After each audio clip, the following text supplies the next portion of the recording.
Begin New 15, Decline of Claremore. Old World Claremore. What the hell happened? Claremore was great in the early 1900s. What happened to it that caused it to hit rock bottom for a century? Oklahoma's decline, though not a total collapse, can be attributed to several interwoven historical, economic, and infrastructural shifts. Once a thriving regional hub, especially in the early 20th century, Claremore's relative decline in influence and population growth compared to nearby cities like Tulsa was shaped by the following factors. 1. Railroad rerouting and bypass by major routes. Claremore thrived in the late 19th and early 20th centuries as a stop on the Frisco and Kansas City Southern rail lines.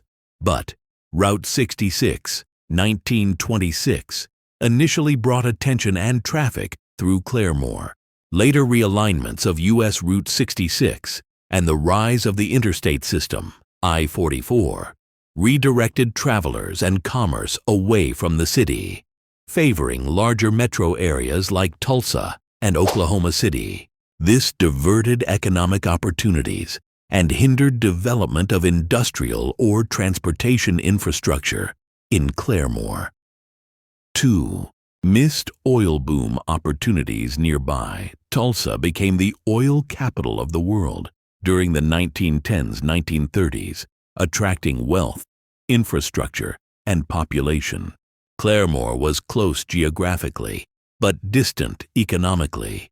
It didn't experience the same oil field discoveries or development on a large scale. This meant Tulsa rapidly outpaced Claremore in size, investment, and national significance.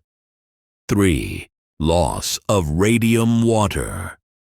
Tourism industry. Claremore once had a national reputation as a health resort due to its radium-rich sulfur springs at the Claremore Radium Water Baths.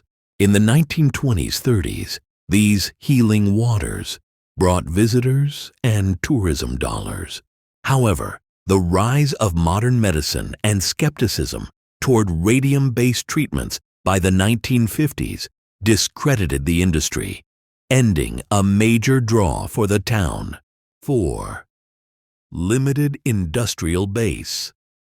Unlike Tulsa, a hub for aerospace, oil, and manufacturing, Claremore lacked major corporate headquarters or diversified industries.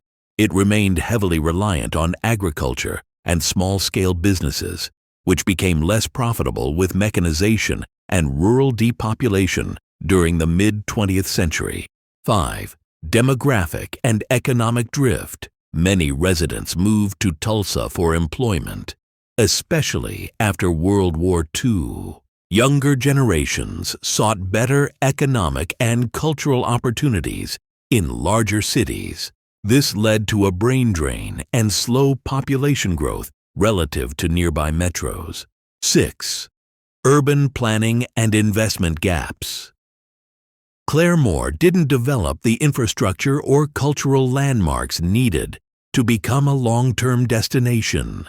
Urban renewal in other parts of Oklahoma, e.g. Bricktown in OKC or revitalization in Tulsa, far outpaced similar efforts in Claremore. 7. Modern suburbanization of Tulsa.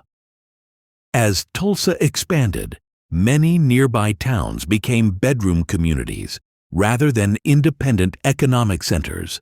Claremore fits this pattern today. A small city with local charm, but largely dependent on the Tulsa metro area for employment and services. Today, still alive, but not a boomtown. Claremore is not abandoned or dead.